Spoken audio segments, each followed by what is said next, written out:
तो hi guys, आज की वीडियो में आपका स्वागत है। तो आज हम जानेंगे महाभारत से जुड़े कुछ रोचक बातें। तो जैसे कि हम सब जानते हैं कि महाभारत को भारतवर्ष की सबसे बड़ी लड़ाई माना गया है, लेकिन क्या आप जानते हैं कि महाभारत से भी बड़ा युद्ध इस धरती पर हुआ है? जी हाँ, ये युद्ध महाभारत के युद्ध से भी खतरनाक था। ये इतना खतरनाक था कि धरती का अंत हो सकता था। ये युद्ध भीष्म पितामह और भगवान परशुराम के बीच में हुआ था। इस युद्ध का कारण काशी की राजकुमारी अम्बा थी।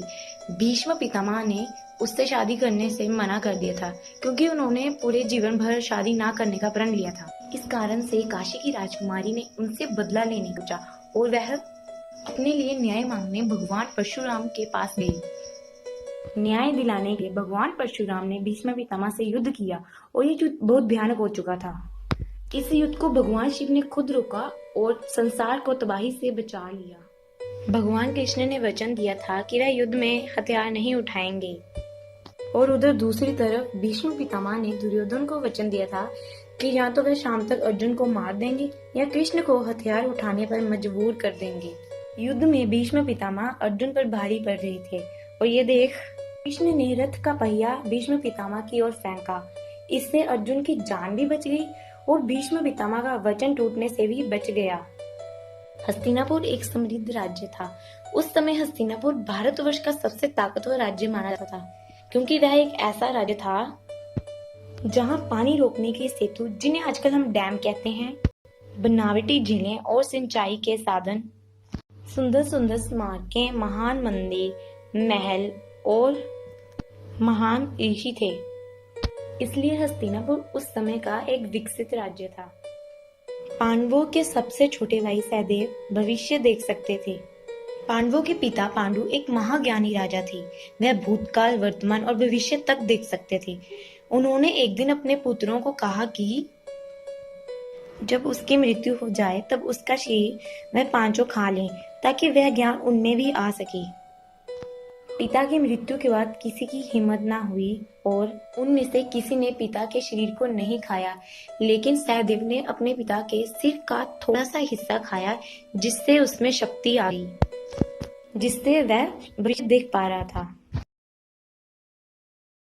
जहाँ तक कि उन्हें महाभारत युद्ध का भी आभास हो चुका था, परंतु उन्होंने ये किसी को नहीं बताया, क्योंकि उन्हें श्राप मिला था अगर वह किसी को भी बताएंगे तो उनकी मृत्यु हो जाएगी। इसी कारण उन्होंने किसी को ये बताया नहीं। महाभारत का असली नाम महाभारत नहीं बल्कि जया रखा गया था। समय के साथ साथ इसके नाम में बदलाव आता गया और आज हम इसे महाभारत के नाम से जानते हैं, और इसे पंचम वेद यानी कि पांचवा वेद भी माना जाता है। महाभारत में कृष्ण ही केवल ऐसे किरदार थे जिन्हें समझना बहुत मुश्किल था। एक बार तो वह अर्जुन से भी लड़ने लगे। उस समय महाभारत भी शुरू होने वाली थी। बाद में महादेव ने पूछा उन्होंने ऐसा क्यों किया, तो कृष्ण ने बताया कि युद्ध से पहले वह अर्जुन की क्षमता देखना चाहते थे। धृतराष्ट्र क्यों थे अंधे? हम सब तो जानते हैं कि वह अंधे थे। इसका कारण ये है कि वह पिछले जन्म में बहुत बुरे राजा थे, और उन्होंने एक बार जंगल में एक हंस और उनके बच्चों को आराम करते हुए देखा। फिर उन्होंने आदेश दिया कि हंस की आंखें निकलवा दी जाए और उनके बच्चों को मार दिया जाए। इसी कारण इस जन्म में उनको अंधा होना पड़ा, और इनके बच्चों की मृत्यु भी उसी प्रकार हुई थी जैसे हंस के बच्चों की। यह सब कर्मों का फल था। महाभारत हमारे इतिहास का बहुत बड़ा युद्ध रहा है। ये युद्ध 18 दिन तक चला था, और इसमें लाखों लोग, हजारों हाथी और घोड़े मरे।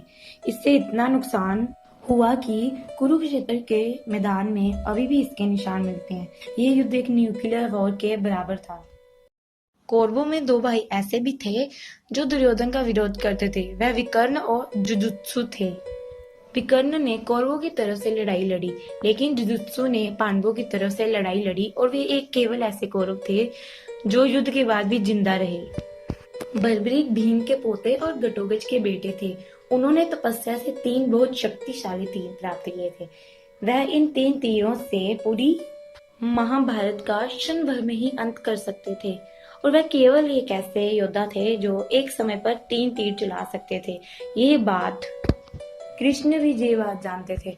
बर्बरीक ने प्रण लिया था कि वह हमेशा कमजोर दल की तरफ से लड़ेंगे, और जब वह युद्ध भूमि में पहुंचे तो कौरव ही हार रहे थे और कृष्ण जानते थे कि वह कौरवों की ओर से ही लड़ेंगे। इसलिए कृष्ण ने बर्बरीक से सर दान में मांग लिया। बर्बरीक ने कृष्ण से बोला कि वह पूरा युद्ध देखना चाहते हैं, तो इसलिए कृष्ण ने उनका सिर एक पहाड़ी पर रख दिया और उसको बोला कि उसके श्वास युद्ध के बाद ही टूटेंगे, वह पूरा युद्ध देख सकता है। कृष्ण के पास बहुत शक्ति थी, लेकिन फिर भी उन्होंने अभिमन्यु को क्यों नहीं बचाया? तो इसके पीछे भी एक कारण है। अभिमन्यु में दैत्य कालेवन की आत्मा थी। कृष्ण ने उस दैत्य को मारकर उसकी आत्मा को अलमारी में रखा था। उसकी और किसी प्रकार से मृत्यु नहीं हो सकती थी। केवल चक्रव्यूह के आधे ज्ञान के कारण ही वह मर सकता था और मोक्ष प्राप्त कर सकता था। इसीलिए कृष्ण ने अभिमन्यु की जान नहीं बचाई। सूर्यपुत्र कर्ण की मृत्यु के साथ एक श्राप भी जुड़ा था। एक बार कर्ण अपने शब्द वेदी तीर के साथ अभ्यास कर रहे थे और तभी उनका तीर एक गाय को लग गया। वह गाय एक ब्राह्मण की थी और उसकी मृत्यु तब होगी जब उसका ध्यान कहीं और होगा। युद्ध के समय कर्ण जब रथ का पहिया जमीन में से निकाल रहे थे, उस समय उनकी मृत्यु हुई। इसके पीछे वह श्राप था। अगर आपको मेरी वीडियो अच्छी लगी हो, सब्सक्राइब, लाइक एंड शेयर जरूर कीजिए।